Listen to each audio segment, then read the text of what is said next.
Hola, panas. Vengo a hablarles principalmente de algo que quería comentarles y es sobre cómo el 2016 no fue una mierda. Así se titula este video.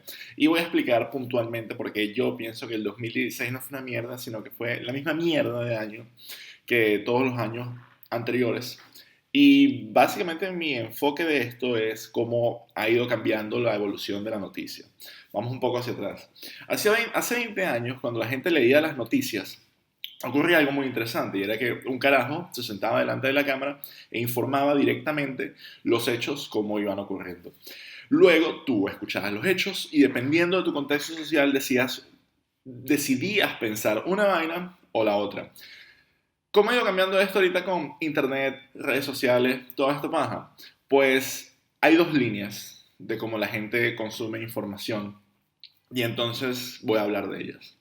Ayer pasó algo súper impresionante que tenía la gente diciendo que iba a empezar la Tercera Guerra Mundial, que este era el peor momento de la humanidad, lo cual es estadísticamente falso. Estamos en la época donde menos guerras han habido en la historia menos guerras activas hay en la historia de la humanidad. Y sin contar cientos de miles de avances tecnológicos, de salud, sociales, toda mierda, en fin.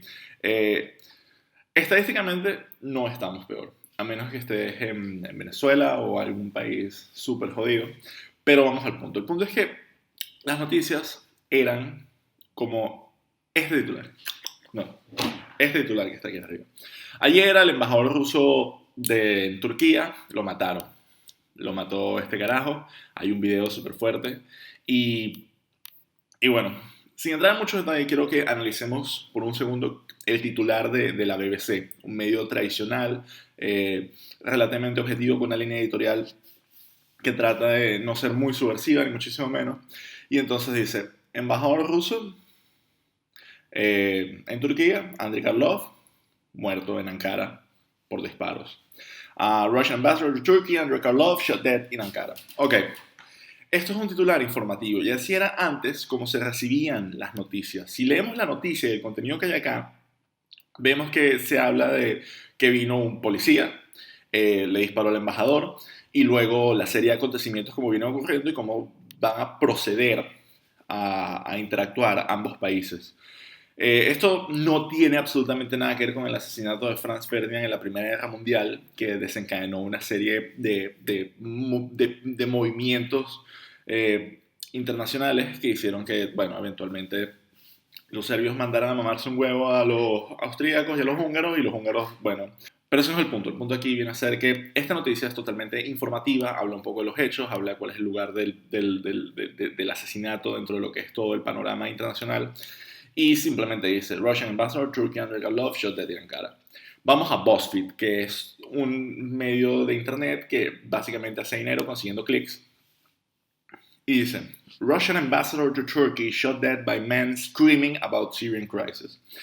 La gente, hoy en día, y nunca lo ha hecho, no lee mucho más allá de los titulares. Y este titular informa no solamente de que alguien lo mataron, sino que lo mató alguien gritando sobre la crisis en Siria, reforzando toda esta narrativa de que ahorita Alepo y toda la situación de los rebeldes es parte del ojo público. Y esto es totalmente diferente a esto. ¿Por qué es diferente? Porque esto es una versión en primera persona, casi, de lo que ocurrió. Cuando leemos la noticia y vemos todo el enfoque, es una descripción de exactamente qué es lo que estaba pasando, cómo ocurrió, y luego más adelante pues vamos con las fotos de que un fotógrafo que casualmente estaba en el evento pudo tomar. Esto es una forma distinta de ver la noticia, incluso hay un video. Esto es una forma totalmente diferente de cómo de cómo se lleva a cabo la información, de cómo se recopila la información y cómo se distribuye. Aquí obviamente deja de ser un tema informativo y pasa a ser un tema de lo que estamos viviendo. Y pasas a ser un espectador en lo que fue un asesinato. Durante el día a día, tú no ves esto. O sea, tu día a día, ni hoy, ni nunca, es esto. Esto no es algo que tú ves en tu día a día, pero el hecho de que lo tengas en tu monitor, el hecho de que te lo presenten de esta manera, cambia totalmente tu percepción del mundo. Entonces la gente dice, el año 2016 es una mierda porque no han hecho más que ser testigos en primera persona de este tipo de fenómenos. Y esto es un punto de percepción de cómo la gente digiere hoy en día las noticias. Esta noticia, si la leen, se van a dar cuenta que dentro de lo que es BuzzFeed no es una mierda, pero definitivamente el ángulo de esta noticia no es informativo, el ángulo de esta noticia es totalmente contemplativo. Aquí no hay nada, aquí no se hablan de las repercusiones en los que va a tener, no se habla del movimiento macro de esto. Es la crónica de un asesinato, que la crónica de un asesinato a la gente la vienen matando desde que hay gente. Eh, y las cosas no estaban mucho mejor antes.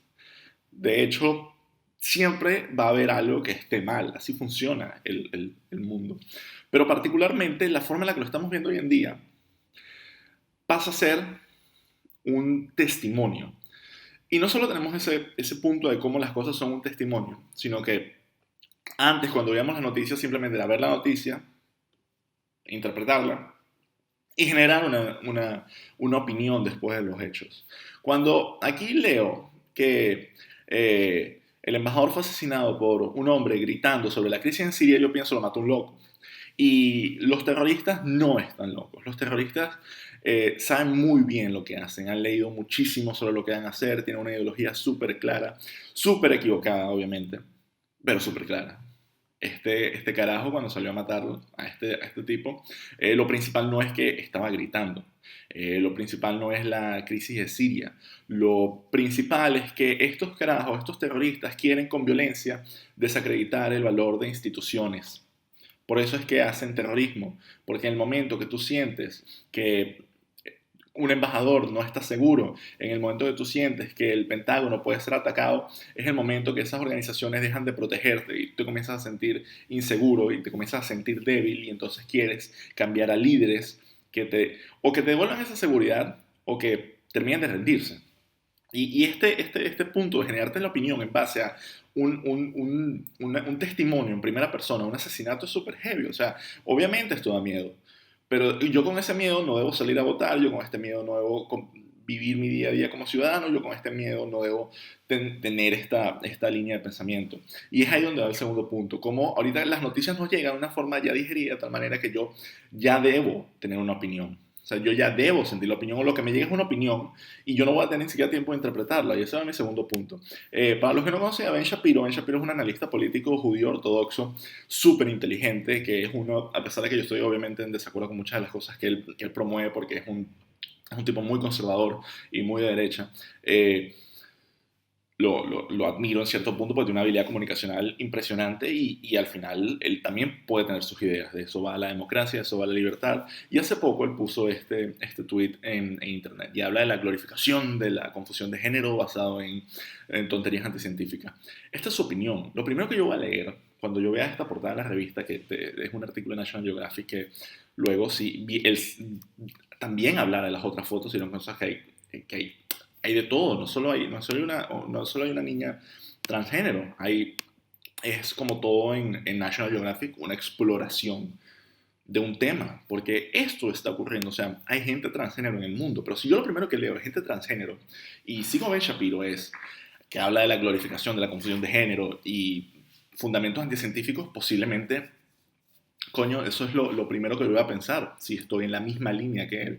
Yo estoy seguro que Ben Shapiro ha leído muchísimo sobre el tema y tiene unas ideas súper claras, perfectamente debatibles. Pero la gente que lo lee no. La gente que lo lee lo primero que va a leer va a ser esto. La gente no va a ser como antes, como en la vieja escuela, que antes abrían el link, veían estas fotos, veían a un niño que decía que cuando fuera grande quería ser un Navy SEAL, y luego veían a una niña que antes era niño diciendo que se siente contenta y no van a decir, mierda, las cosas están cambiando, esto me gusta o esto no me gusta. No, la forma en la que lo consumen, en este caso, por ejemplo, es de Ben Shapiro, y si lo consiguen de alguien del otro espectro político, alguien súper liberal y súper de izquierda, va a hacer todo lo contrario, va a decir, qué bien que National Geographic está poniendo esto en el mapa, me siento súper contento y deja de ser algo que está pasando, porque este niño existe, National Geographic no lo está legitimando ni está diciendo absolutamente nada, simplemente lo está retratando, porque esto es una realidad que cada individuo tiene que pensar un poco. pero nos llega digerida. Entonces, cuando te llega toda esta mierda digerida, cualquier noticia, tú te sientes forzado a tener una opinión. Y esa opinión, muchas veces, la copias. No solo la copias, sino que cuando buscas nueva información, buscas información para reforzarla.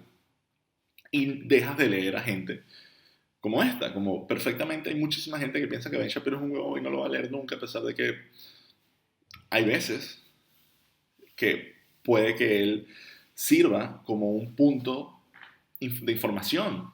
¿Por qué él piensa esto? E igual que lo pensamos de este lado, se puede pensar del otro lado de mucha gente inteligente, de por qué esta persona está a favor o en contra del matrimonio homosexual. Y así con todas estas noticias súper que parecían ser vanguardistas, pero no lo son. Son simplemente hechos que se nos van presentando, pero como ya están digeridos, pues entonces tenemos esta percepción. Si todo el mundo al mismo tiempo dice el 2016 es una mierda, obviamente yo lo que voy a procesar no es qué coño pasó en el 2016 en comparación con el 2015 o el 2014. Simplemente voy a decir, coño, creo que el 2016 fue una mierda. Y no, yo creo que si vemos los números van a ver que es la misma mierda. Cuídense el dulce.